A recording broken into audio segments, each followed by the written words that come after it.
After reaching a late-night agreement with state and territory leaders, the Prime Minister has spent the day selling the benefits of the federal government's new healthcare reform deal.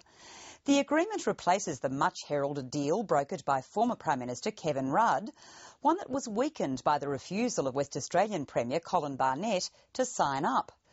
According to the government, the new deal will add an extra $16.5 billion to provide more hospital beds, more local control and shorter waiting lists. But what do the country's leading healthcare experts make of it? We'll hear from Julia Gillard shortly, but first, this report from Matt Peacock.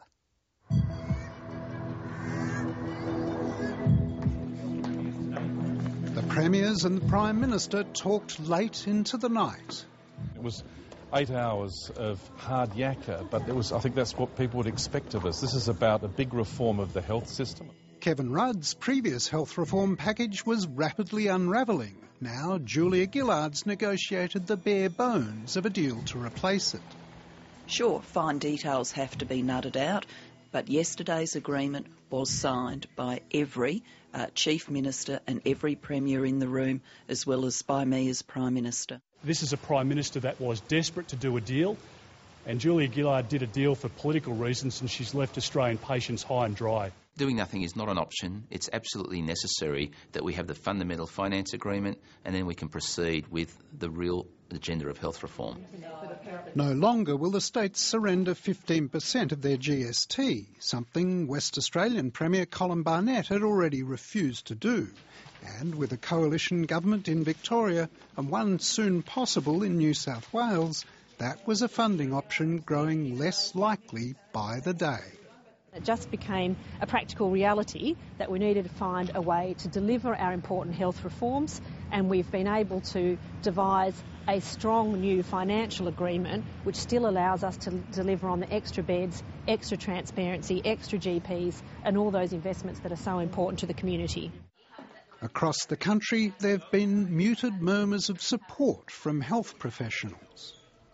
Let's face it, it is a hospital funding reform package. It's not about reforming our health system. It's still a hospital-centric system. The proposals that we have are really the first baby steps, if you will, towards definitive reform. I believe that process will take a long time. Something had to be done and we get a solution where everybody agrees, but is it actually what the health system needs? That's my query. The deal mainly focuses on public hospitals, with new funding now split 50-50 between state and federal governments, administered through a single national pool. And there's a model to efficiently price each hospital bed. We actually have more hospital beds open per capita than any other OECD country, and we need more. What does that tell us? It means that the ever-increasing demand from sicker people for hospitalisation tells us we're not doing a good job in reducing the demand by prevention and community care. Former hospital administrator and now emeritus professor John Dwyer has no doubt that if nothing's done, the country's public hospitals will soon be overwhelmed. The Productivity Commission reported just a year ago that every year in Australia more than 450,000 admissions to our public hospitals could have been avoided if there'd been an effective community intervention in the 3 weeks before people ended up in an emergency department. Jean, come here. It's that community primary health care where the Commonwealth Government is increasing its role with 64 GP super clinics and some new health bodies called Medicare Locals. Medicare Locals is a kind of shorthand, I think, for the bringing together of community services. And central to that, of course, is general practice and bringing it into a greater working relationship, better working relationship with other community health services such as community nursing and the care of people with disabilities or problems in the community, people with emphysema and so forth. Medicare Local is the community aspect, but it's been set up with a completely separate governance function and a completely separate funding stream to the hospitals. Now, somehow we're going to have to make that work together. Who's going to help me when I have to go in and out of hospital, into rehab, perhaps even into aged care? who's my helper? So that's where we need some overarching coordination and strategy. I just think it's the missing element.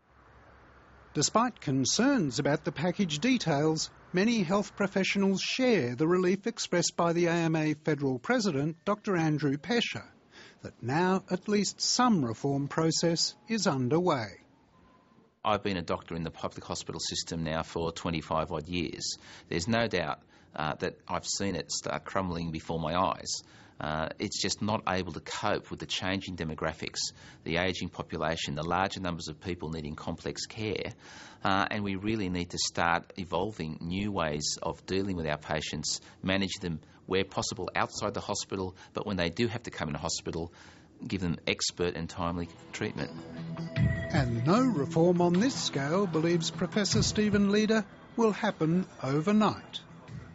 Getting it into a well-oiled state of operation, a bit like when we introduced Medicare, is not something that can be done at the snap of a finger. This is, again, a 10 to 15-year agenda. That report from Matt Peacock.